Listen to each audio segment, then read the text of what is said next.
Hi, everyone. We're going to get started. Welcome to the official launch of the Entertainment and Culture Pavilion's Impact Report that we just released, a moment that truly reflects our journey of blending culture and creativity with climate action. My name is Ninoksha D'Souza, and I am a UAE-based climate activist and sustainability strategist dedicated to fostering sustainability within the creative sector here. I drive initiatives to promote ethical and sustainable practices in advertising across the UAE, equipping advertising professionals with the tools to communicate climate issues effectively while adopting decarbonizing initiatives. Tapping into the creative industry's power to drive positive change and shape policy has been exciting, yet very challenging, which is why it was a joy and an honor to be able to work as the operations coordinator at the Entertainment and Culture Pavilion here in Dubai at COP28. On behalf of the team, I want to express our heartfelt gratitude to everyone who contributed to this endeavor. It's your passion, expertise, and trust in our mission that have propelled us forward. This report isn't just a document to us, it's a roadmap and an invitation for all of us to join hands and cultivate an ecosystem for culture-based climate action. Just 5 months ago, COP28 saw over 70,000 delegates visit Dubai. We witnessed historic commitments to transition away from fossil fuels, yet there were gaps, especially in acknowledging the socio-cultural system sustaining the fossil fuel economy. Yet despite strides that were made in the right direction, there's still so much work to be done. Our pavilion had been a hub of activity, hosting a staggering 126 events over a span of 2 weeks, giving a platform to diverse voices, underscoring the vital role of narratives in shaping the global climate discourse. As a UAE resident, it was an honor to welcome the world to our country. Our region is a melting pot of cultures and traditions that have long been overshadowed by external narratives, perpetuating stereotypes and silencing our voices. Yet today, we reclaim our stories, asserting our place in the climate dialogue with unwavering resolve. Our region's activism speaks volumes, a testament to our resilience in the face of adversity. And now more than ever, in the midst of a poly crisis, we want to highlight the importance of platforming nuanced, diverse perspectives, amplifying the voices of those on the front lines of the climate crisis. This report is a reflection of our pavilion, a celebration of narratives, culture, creative resistance, resilience, and hope. So in this spirit, it gives me great pleasure to introduce our next speaker, Gunjan Nanda, whose tireless advocacy for impact embodies the very essence of our pavilion. Thank you so much, Nino, Ninoksha, for everyone, for that brilliant introduction and for really warming all of us up really nicely. As most of you know, and some of you don't, I'm Gunjan Nanda. I'm director of the ENC Pavilion, which is the Entertainment and Culture Pavilion. The convening team member of ECA, which is the Entertainment and Culture for Climate Action, and the co-founder of Dubai Climate Collective, which is a regional initiative based here in Dubai, who's also the local organizing partner of the ENC Pavilion. So that's a given that I'm joining you from Dubai currently. But I'm thrilled to have you, all of you, with us today. And as we are coming here within this webinar to greet everyone and to explore the vibrant intersection of culture, heritage, and climate action, I am reminded of my roots growing up in India, where storytelling and cultural expressions deeply influenced and enhanced my perspective on environmental justice and stewardship. This foundation itself of mine has been really essential and instrumental in co-creating and operationally leading the Entertainment and Culture Pavilion at COP28 in Dubai, alongside many incredible local and global organizing partners and a huge coalition of community and supporting partners. So before we dive in any deeper, I will just address some housekeeping to ensure that all of you have a smooth experience. So please feel free to introduce yourselves in the chat, sharing your name and location. So at any given point, you're welcome to also jot down questions, suggestions, and thoughts in the chat, and we will address them later. So today's webinar is structured into 4 different sections, which the next one will be addressing the culture gap. If you can open up and if you have easy access to the report right now, and you can access it through the tinyurl.com/mindtheculturegap. We have that report structured into a couple of sections. The next one will be focused on addressing the culture gap. And then the next one, a hub for entertainment and culture at COP28. And then catalyzing culture-based climate action. And the last one, which is looking ahead. And as we proceed with today's webinar, let's keep in mind why we are gathered here today, to celebrate the role of culture and heritage in enriching the global climate dialogue. Our journey from Dubai has been one of learning, growth, and immense collaboration. So I look forward to sharing more such insights and engaging in fruitful discussions with all of you once the webinar is ended as well. And we'll be dropping some exciting updates for all of you. So please stay tuned until the very, very end. And thank you for being here. And I would love to now pass the baton over to my beautiful colleague and climate justice advocate, Leia Booth, who will now be diving into the report by addressing the culture gap that exists currently. Hello, and thank you so much, Ninoksha and Gunjan, for that introduction to this webinar. I'm Leia, and I'm going to guide us through this panel discussion addressing the culture gap. I am a climate justice producer with 3 years experience working at the intersection of climate and culture. And I've been engaged in UNFCCC processes, starting with attending COP26, delivering letters to the earth with an arts organization by that same name.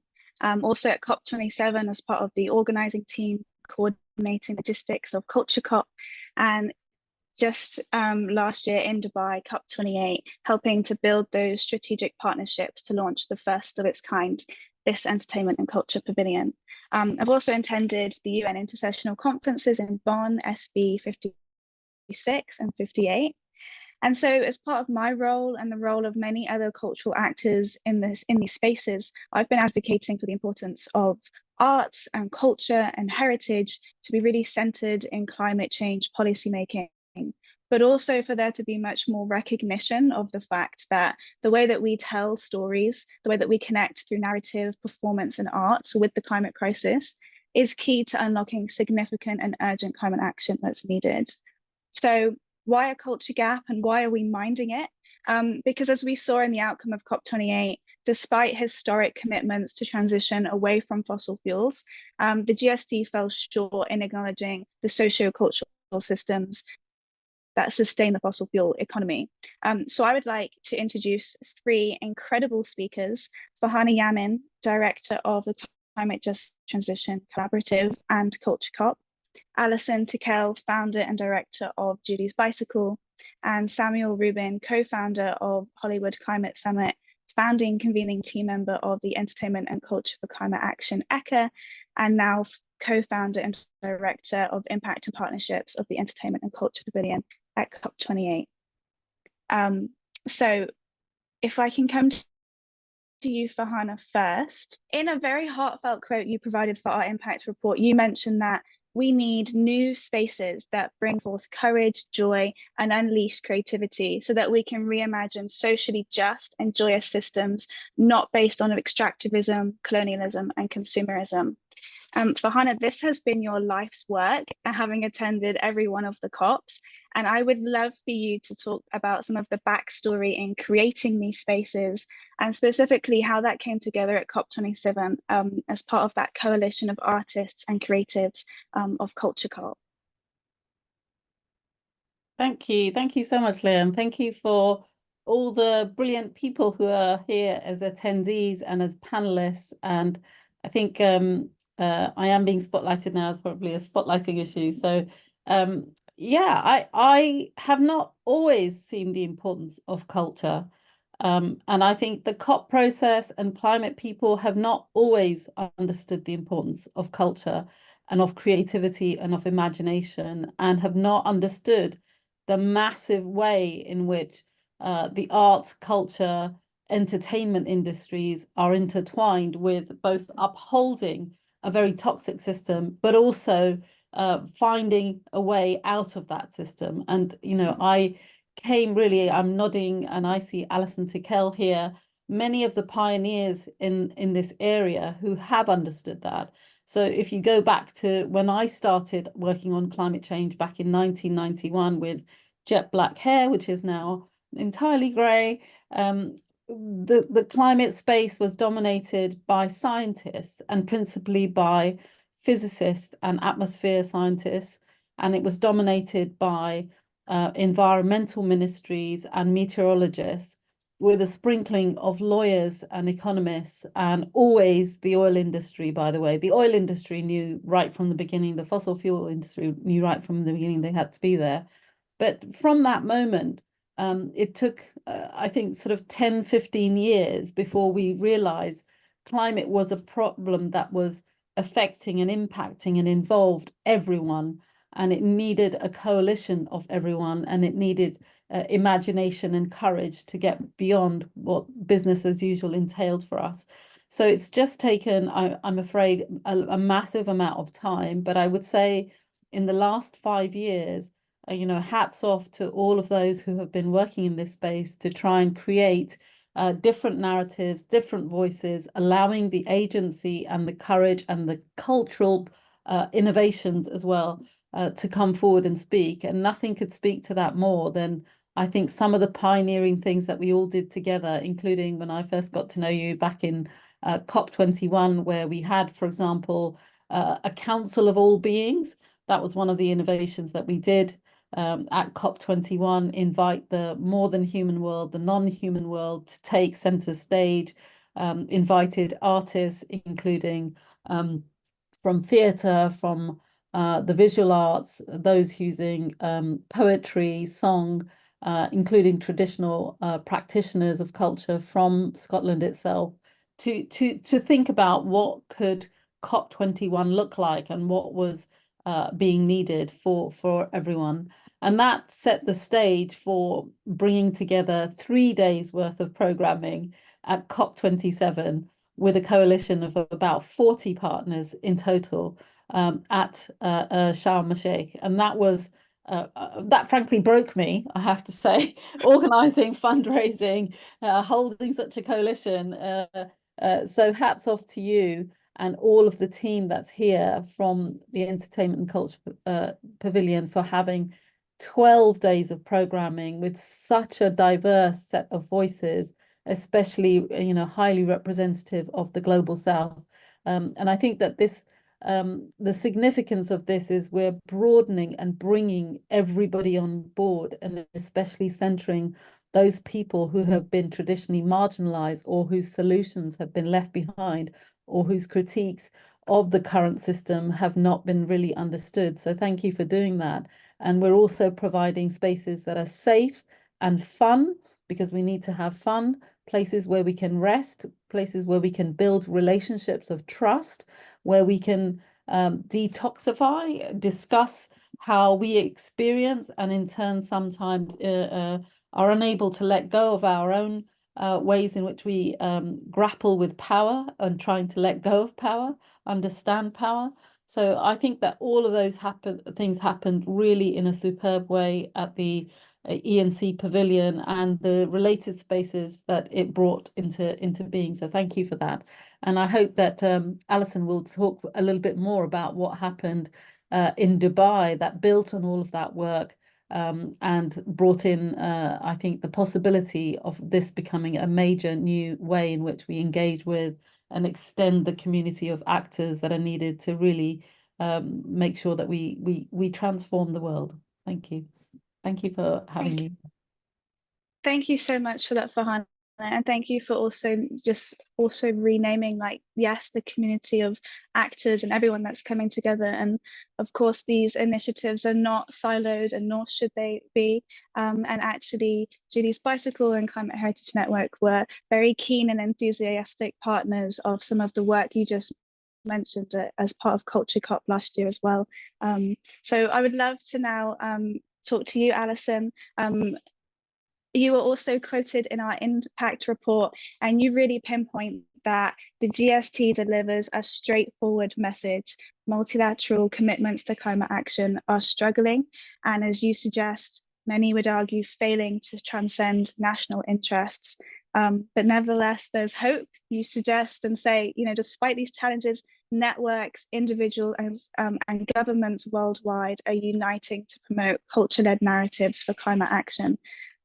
I would love for you to just tell us a little bit about those networks that are coming together as part of the work of Julie's Bicycle and the Climate Heritage Network, and some of those significant wins and major milestones that came out of COP28, launching the first ever group of friends of culture-based climate action and the call for a joint work decision. Sure, very happy to do that, and also to acknowledge and honour the people on this call and the many others.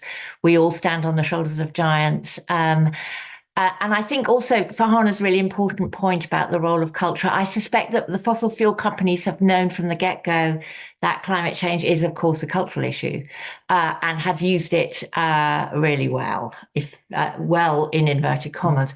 And this is why it's been so important for us as an organisation, Julie's Bicycle, but also the Climate Heritage Network, to really lean into this moment, because so many other of the instruments actually need culture, need the creative community actually to breathe life into them, because they're not quite functional as they are. So we've been working, we've been to many COPs, and we've been working really to look at what does cultural policy and climate policy have in common, which of course is everything, but how do we really valorize that? Culture, and when I talk about culture, I talk about heritage, the arts and the creative industries have never really been acknowledged within the UNFCCC, except perhaps as accords, voluntary industry commitments supported by the UNFCCC, but not connected to policy. And this is a really critical gap, because if we don't locate climate action through policy in how people live, how they feel, what's meaningful to them, how we protect, preserve, how we move, as Farhana has put so eloquently, from what is a very toxic, extractive, disconnected set of overpowering and overwhelming colonially based values, into something that is meaningful in a deep way that brings out love, compassion, care, stewardship, we will fail. And this is really central to both Julie's Bicycle's missions from our very earliest days and to the Climate Heritage Network's mission. And Julie's Bicycle, we're on the leadership team for that. So I'm going to run you through some of the achievements that we've developed, and I say together. The ECHA has been amazingly important. So has CultureCOP.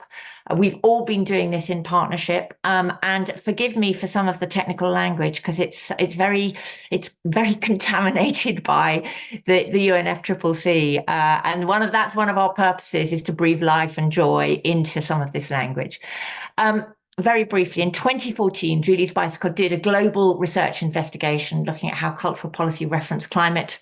This was pre-Paris, but of course, the short version is it didn't. When we repeated this search in a piece called Culture, the Missing Link in COP26, well after the Paris Agreement, across almost 200 national cultural policies, there was nothing integrated. There was no alignment and mechanisms for cultural policy to respect the critical Paris Climate Agreement that, by the way, Farhana had a huge amount to do with. So another sort of a bit of honouring there.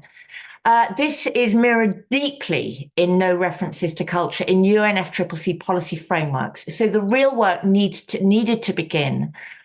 We began working with the Climate Heritage Network to see what we could do to correct this.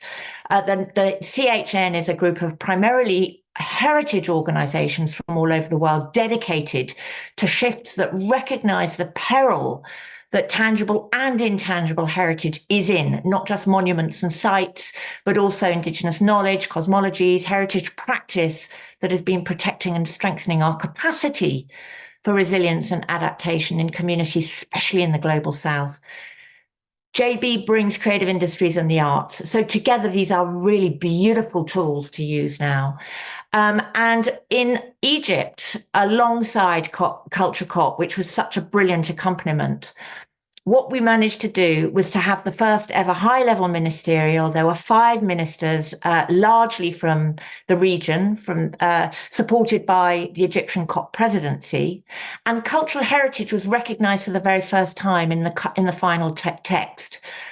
It was recognised under loss and damage, appropriately so, and also under the Global Goal for Adaptation. It was very significant because it gave us confidence and legitimacy to go much further. Then Dubai in UAE, it was wonderful.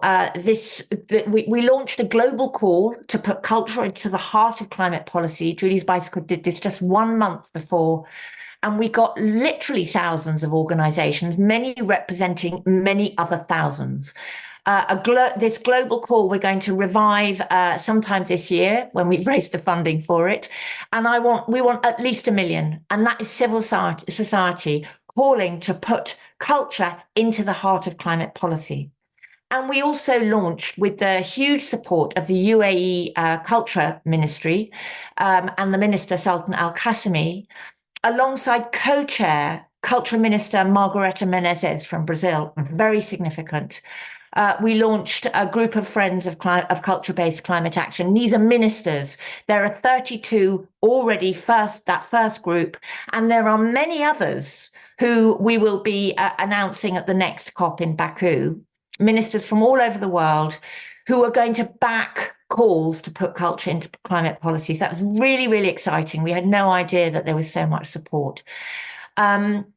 We also launched something called the Emirates Declaration on Culture-Based Climate Action, signed up unanimously by all those ministers, but we did not get culture into the final global stocktake text, which we felt was awful, actually, because that means that currently the revised nationally determined contributions will not contain a commitment to socioculture or cultural heritage or culture action, which has already been mentioned as the culture gap, and Sam talks about it very eloquently in the report. So now we are engaged in a 20-month-long advocacy campaign, which is designed to complete that paradigm shift begun in COP28 in Dubai by securing the tabling and adoption of what's called a joint work on culture and climate action decision in Belém, actually at COP30 in Belém, Brazil, which is November 2025, which is why it's so wonderful that Margareta Menezes is the co-chair of the group of friends. And to do this, we need to work really hard now. So the campaign is well underway. First of all, we're going to relaunch the group of friends in Baku in Azerbaijan. We have a huge amount of support from the COP presidency to do that. And we're going to request that the UNFCCC subsidiary body for scientific and technical advice holds at least one workshop to consider issues related to culture and heritage, including at next year's Bonn session. But we need to do all of the preparatory work this year, which will trigger a recommendation for a joint work decision. If we get it, that joint work decision adopted at COP30 would launch in 2026 a UNFCCC-led deep dive consultation. It would be global, and I hope that we will involve everybody on this call and many others besides to really interrogate what culture-based climate action looks like, so that we could actually develop a work plan, the very first work plan led by the UNFCCC on culture. And this is really exciting. For me, it's a game changer. I've done a huge amount of work on policy over the years, but none of it's effective enough because there is a big gap within the UNFCCC and in national government policy on culture and climate that doesn't recognise our amazing work. So that's the plan. I've got it in detail if anybody wants it.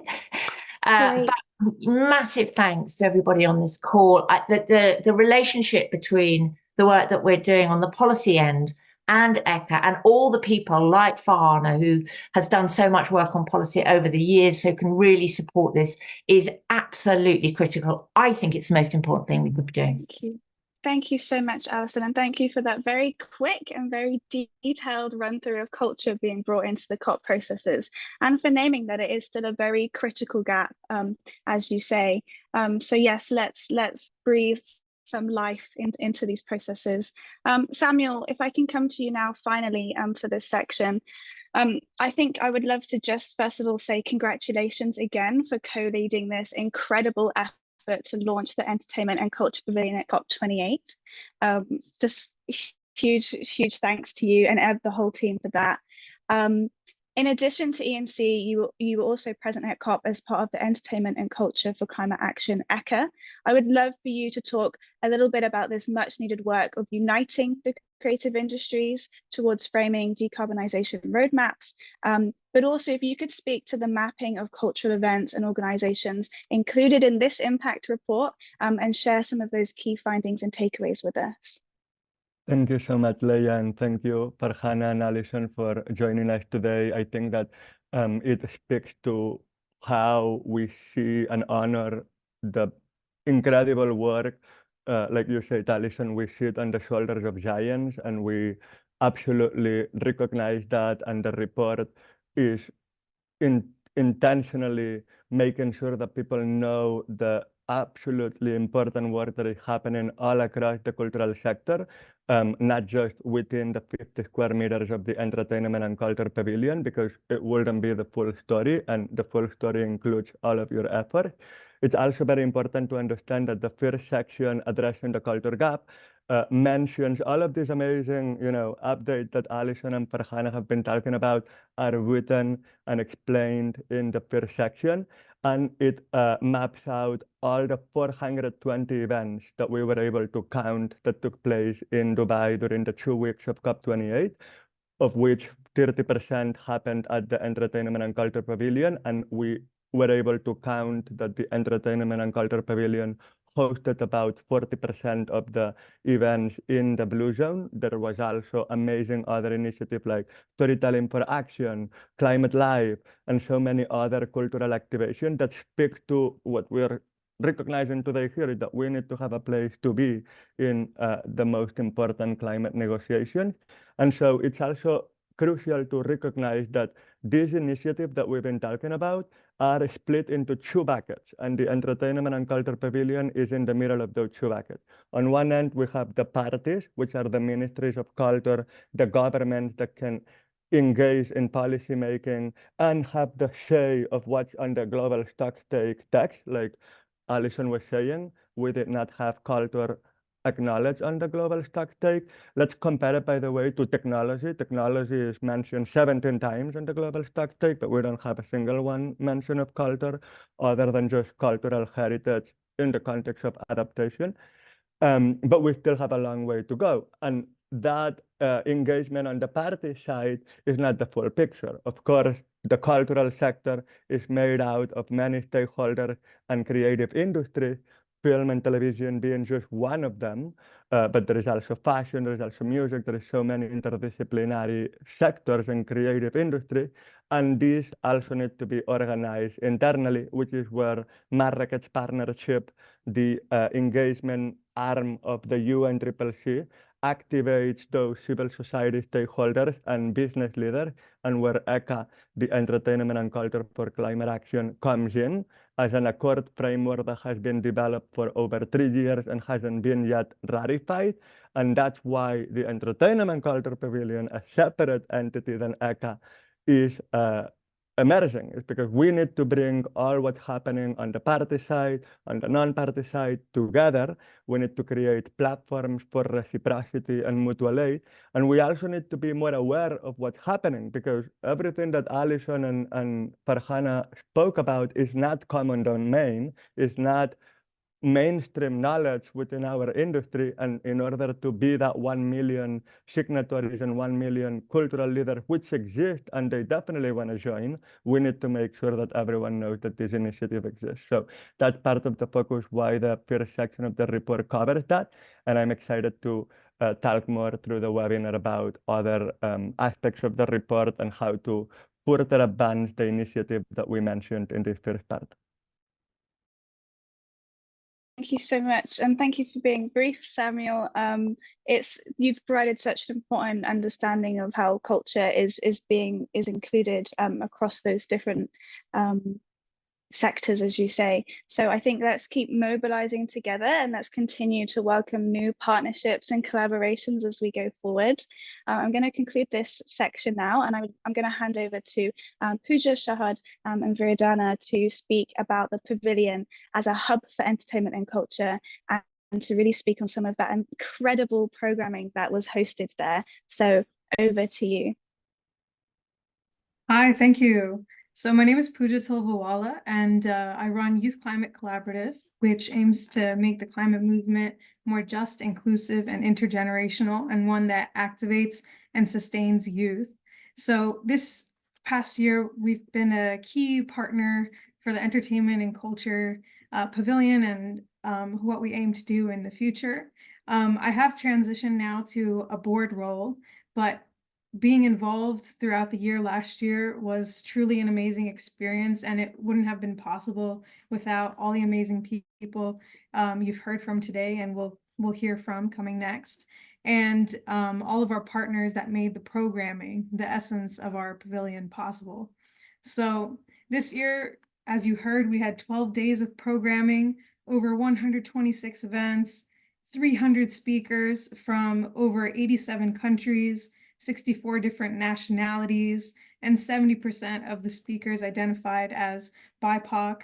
And then we held events in 5 or more different languages.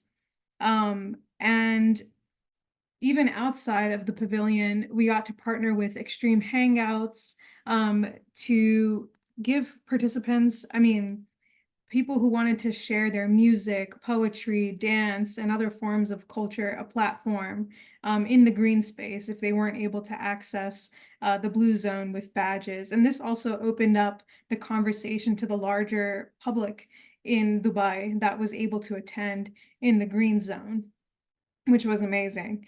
And we also partnered with the International Labor Organization and many others who gave us the space to share about the importance of entertainment and culture and heritage in advancing climate action. I'm going to turn it over to Viridiana now, who's worked very hard on the programming side of the impact report.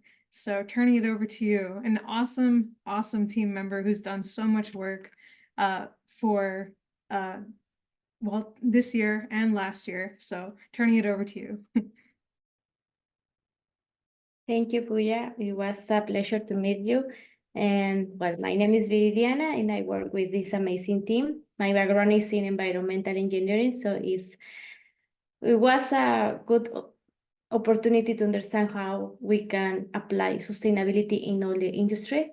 I have come to understand the significance of addressing climate change. Why? Because I started a podcast where I discuss environmental issues, because I see that it's a bridge to create a bridge to reduce the gap that we have with this technical jargon.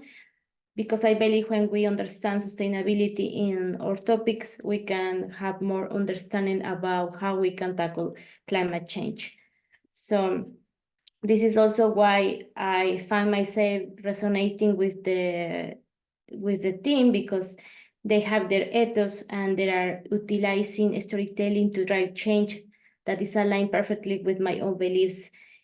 So at COP28, the Entertainment and Culture Pavilion was a hub of innovation and collaboration, hosting an impressive of 126 events over 12 days.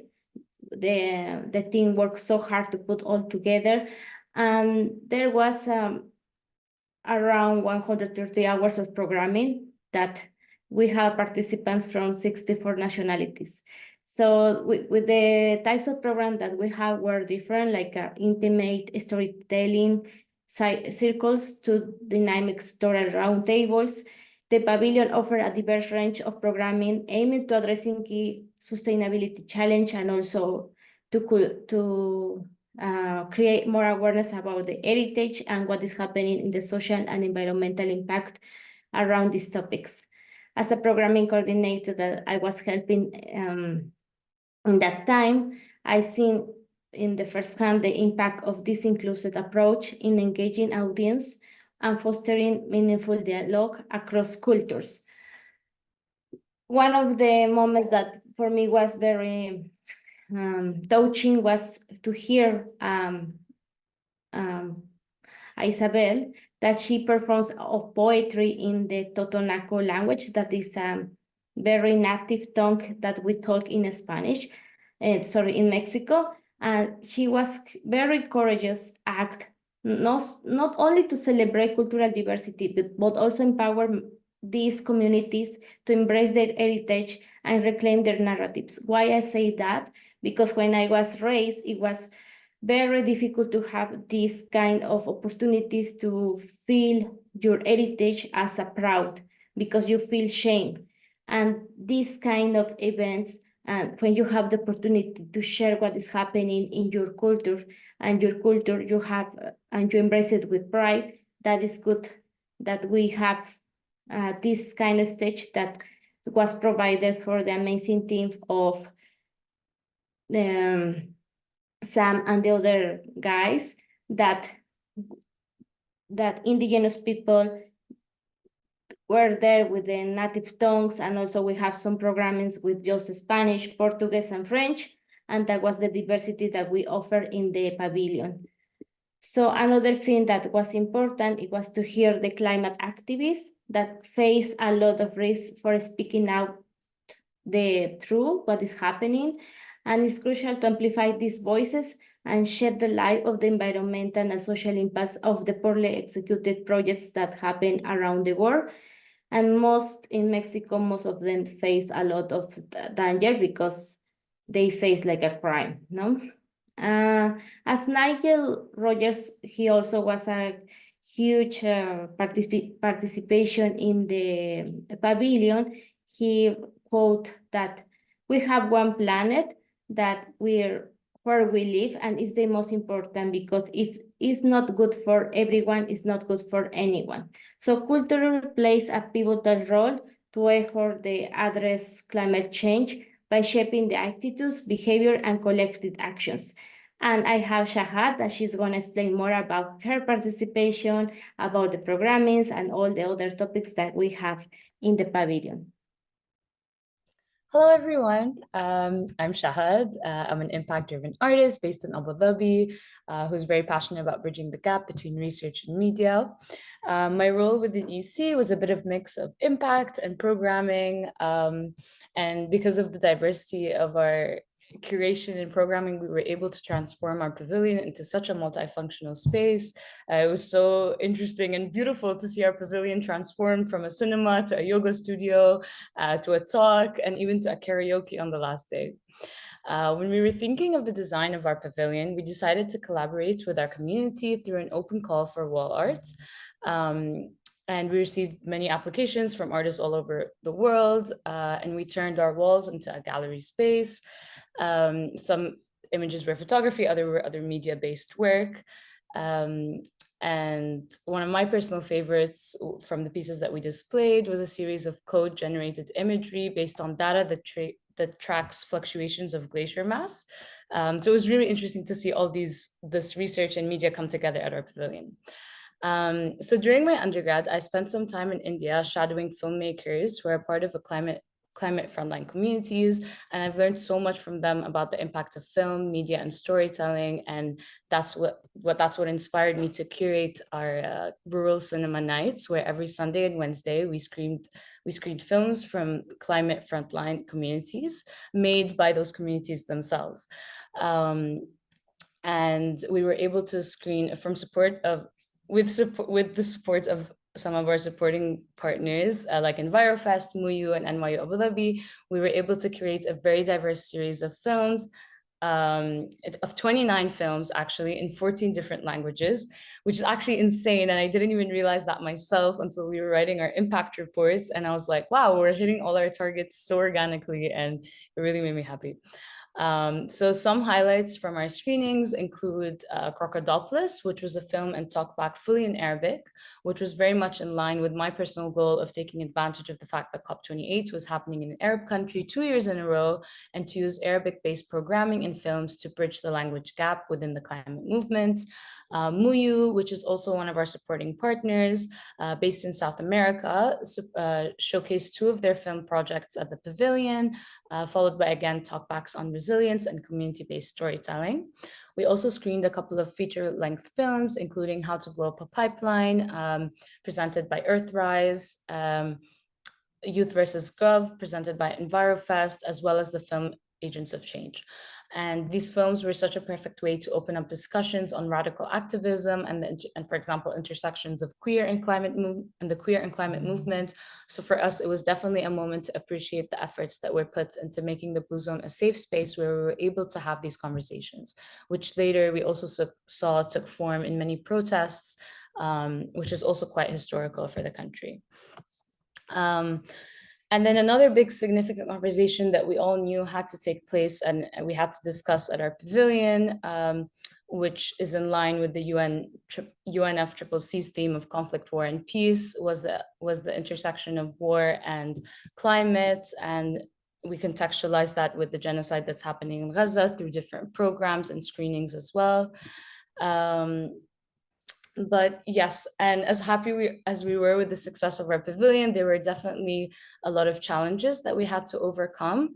And in order to host such a diverse range of programs and talents in terms of controlling the space, the lighting, the walls, and the sound pollution.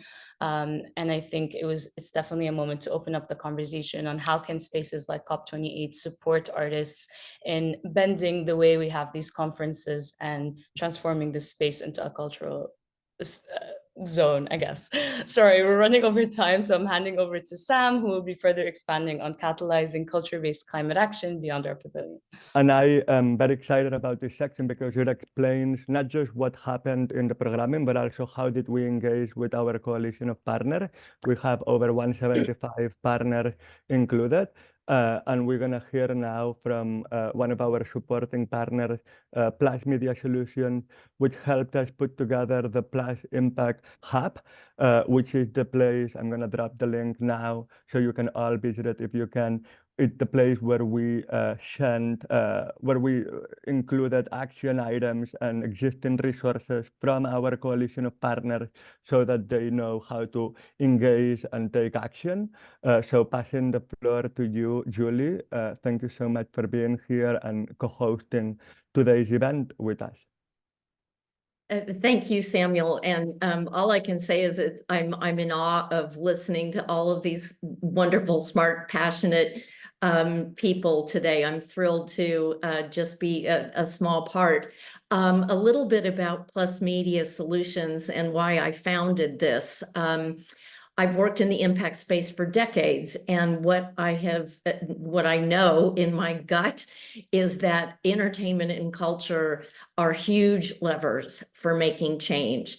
But I also know that we need other levers, and that is because our constituents today are very different. Yes, they're looking to make change. Yes, they want to do something, but they're very distracted. They have a very limited attention span, and they expect everything to be spoon-fed to them. So my feeling was, wow, we've got an amazing array of arts and culture and entertainment that's going out to people in many different platforms and many different forms all the time, COP being one of them. So why not let people engage at the very moment that they're inspired? Storytelling in entertainment and culture is fantastic. We need that. It makes us human. But we also need to give people culturally relevant and appropriate tools to take action. So that's what Plus Media does. We plug in to any kind of content on any platform, any event, live, hybrid, online, and we offer either a QR code to access the Impact Hub or a clickable prompt. In this case, we used a QR code at the Pavilion. And keep in mind that baseline engagement rate in the best of all worlds is 2%. So our engagement rate at 12 and 13 is far above baseline. Also, everything we do is framed around the UN SDGs, which we believe is our global framework for making change. So what we do is, instead of measuring impact by just likes and shares, we're measuring impact by what people actually do. And the slide that you see up now is all of the solutions that you can access on the Impact Hub. So that was available to anyone at the Pavilion. They can make a choice. They can scroll the Impact Hub on their phone, and they can, with one click, so there's no sign in, no download, they can get involved, join the Arts and Culture Working Group, join the Global Impact Producers Alliance, share your feedback, et cetera, et cetera.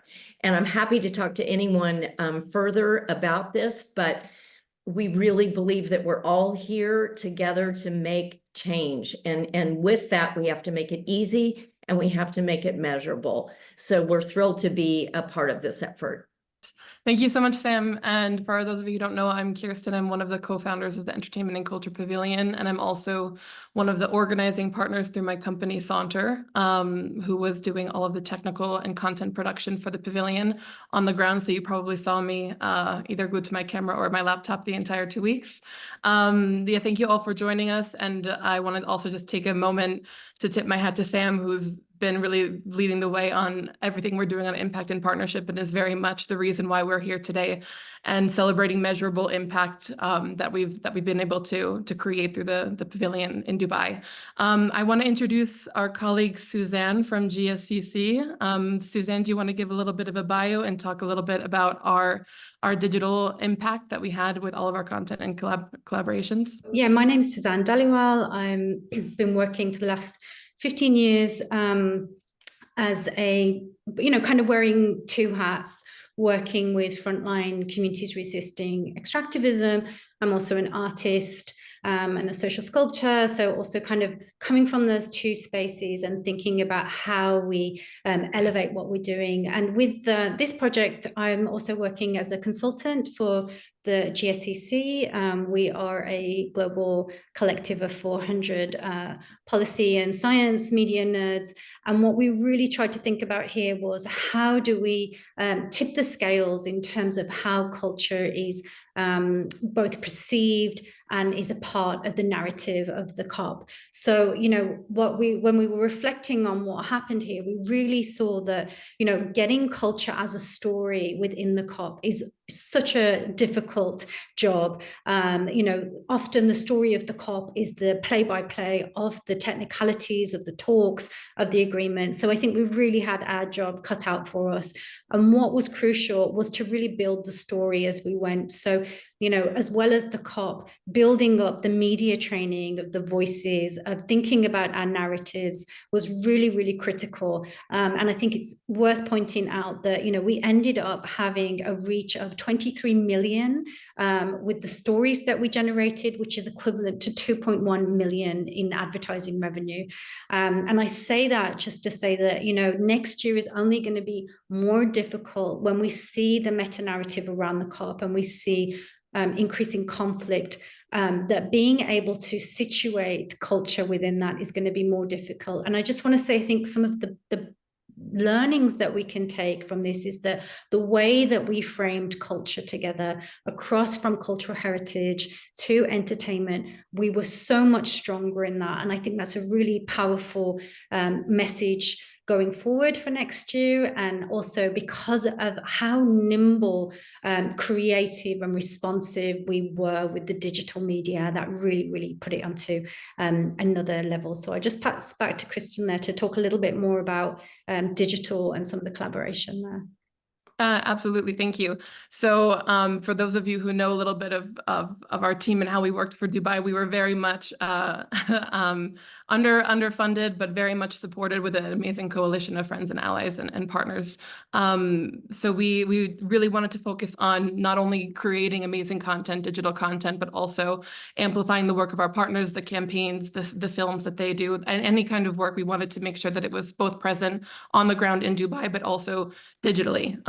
So Suzanne, I wanted to ask, we had an amazing time in Dubai, and now we're planning ahead for many, many activations that Sam will go through, but specifically for COP29 and especially even more so for COP30 in Brazil. What kind of advice do you have for how we can better engage people all around the world?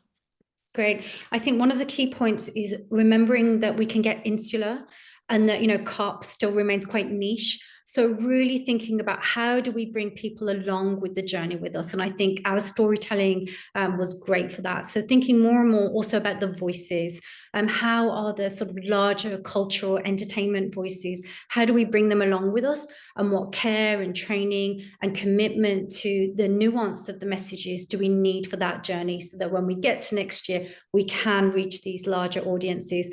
And I think also, we had a milestone this year, and I think Alison and Farhana and Samuel talked about that at the beginning, in terms of really putting culture on the map, in terms of, it's no longer seen as the fluffy thing to just illustrate the crisis. It's deeply embedded in how we respond to centering cultural solutions, traditional ecological knowledge, cultural heritage, and how that connects to loss and damage and protecting cultural heritage. So how can we also start seeding these stories along the way? And part of decolonizing that is to make sure that they're located in place. So how do we lift up these stories in place about the incredible leadership that's happening? And again, making sure that this narrative between loss and damage and what we just, what's at stake to lose, what's close to our hearts. And I think we also have a lot of learnings of what we're seeing with the conflicts globally, with culture side, and what is happening when we lose that culture and our languages in our ability to articulate and also to bring more people in as well. And then the last thing I would say is the investment. This is what we did this with, love and care and fresh air, but being able to have that investment in having those cultural moments, as I said, that reach a larger audience. So what are the collaborations and the partnerships with bigger channels that we can see that can be part of that as well? Thank you so much. I know that we're a little bit tight on time, so I want to bring back actually Sam, Gunjan, and Pooja to talk about the last section of our impact report, which is looking forward, all of our plans from here on out, and what comes next after the release of this impact report. This is an amazing group. Thank you so much, everyone who participated. We want to conclude today's session by giving an overview of next steps, what's happening, how we can keep the momentum and the sector unified in a roadmap that accomplishes the goals that we discussed today. And Lisa, you are a crucial person to do that. I'm so happy to have you today. We met actually at COP28 thanks to Farhana, so it feels a little bit like a full circle moment to be talking to you now. And that's also what is one of the good things at COP, no? It's like COP, we meet and then we do the work all year long, and one important place to do the work is Bonn. So can you tell us a little bit, who are you, Lisa? What the Innovation Hub? Kudos to the Pavilion that you put together as well, which I think is very aligned with our mission. Tell us a little bit about the Innovation Pavilion and what you're planning for Bonn this year, and how can we support you? Thank you so much. Okay. Wow. So this is what happens when, you just stay in the room and refuse to leave.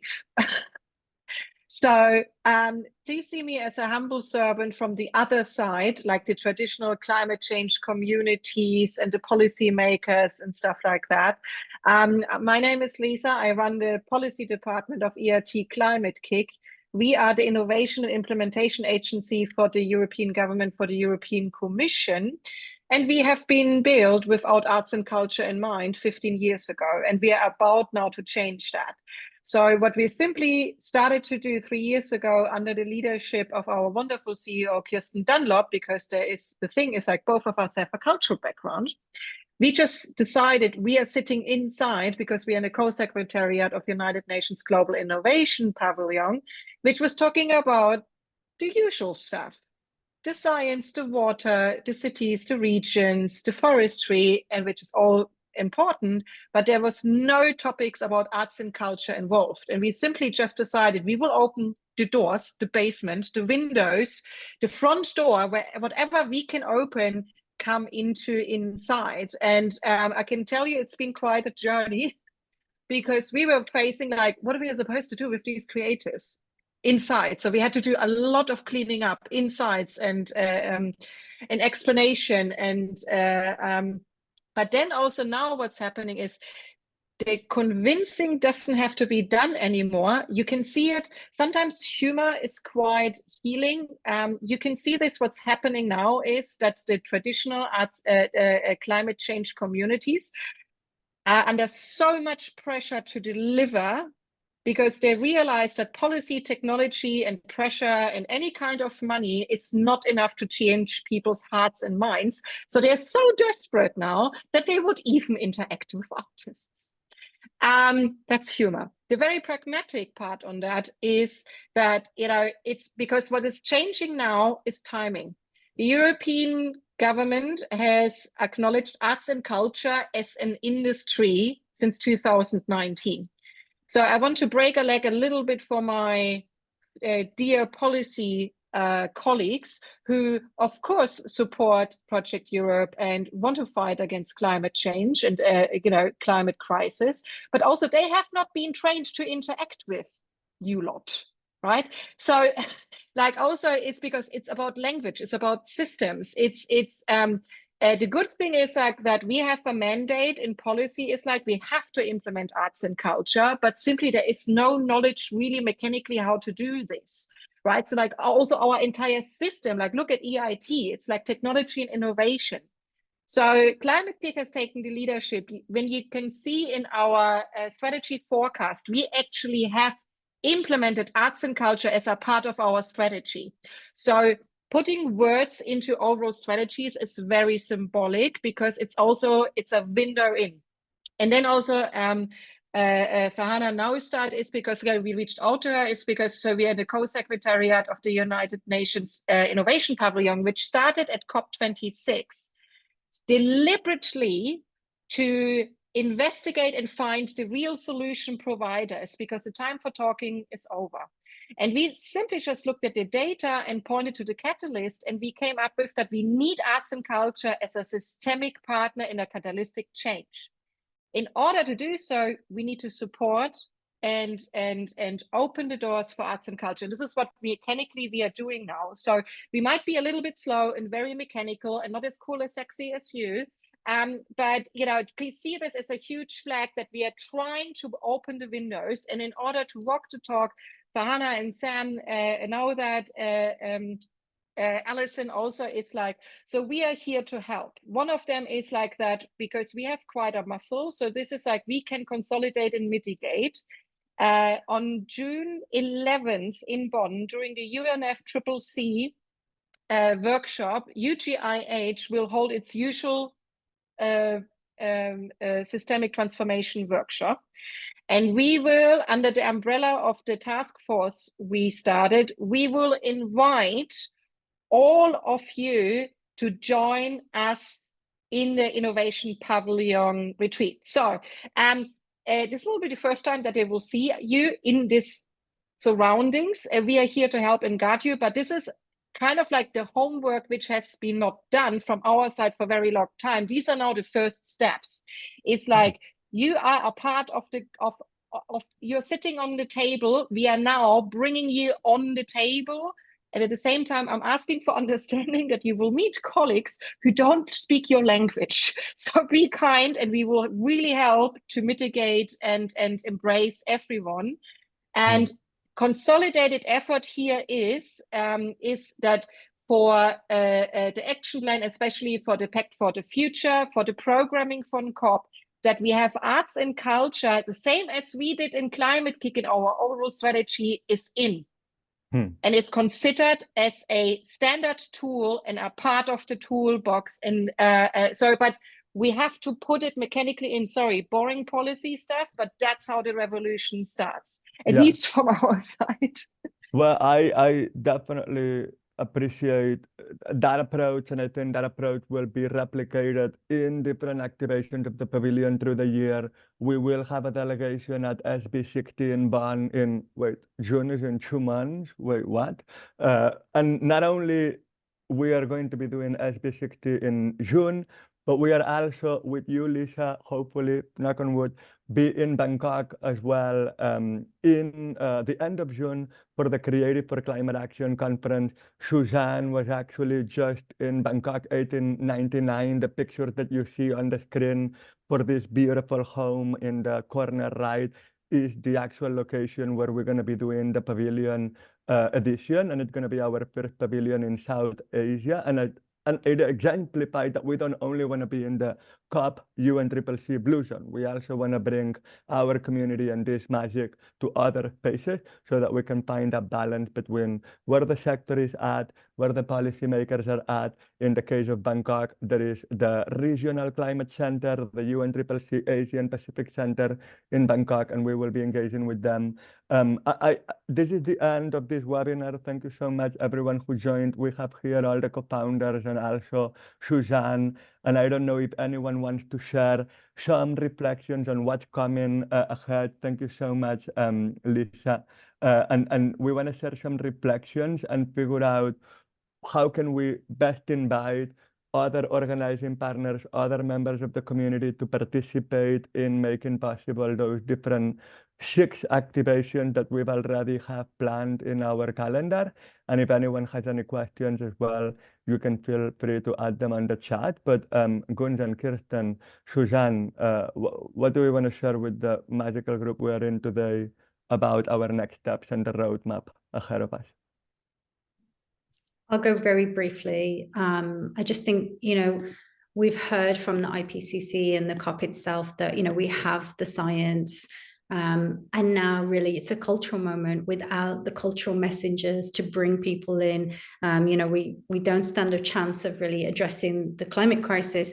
And I think the last thing will be to really think about meeting people where they are and really thinking about, as well as communicating the crisis, really centering culture as a solution that is embedded in our traditional knowledge and in our cultural heritage as well. So just to also, I think someone mentioned it here, to be really kind to the scientists and the policymakers, and to see culture as that gift to elevate and animate the work they're doing. And I'll pause there. Sorry, I would just like to add on to what Suzanne has already stated and what Sam has stated as well. But since as we're already closing the webinar super soon, I would just like to say that if at any point, at any given moment, you would love to support our journey, our initiative, it doesn't have to be, a big gesture, but in any which way you think that this movement itself needs support, you can always reach out to us at info@entertainmentculturepavilion.org. You can also DM us on Instagram, on LinkedIn. You can reach out to us personally. We're always available to talk, to discuss things, to set up meetings. But yeah, that's pretty much it. And we'd love to carry on these conversations even after this ends. And hopefully we're able to see most of you or some of you super soon. And thank you for joining us today.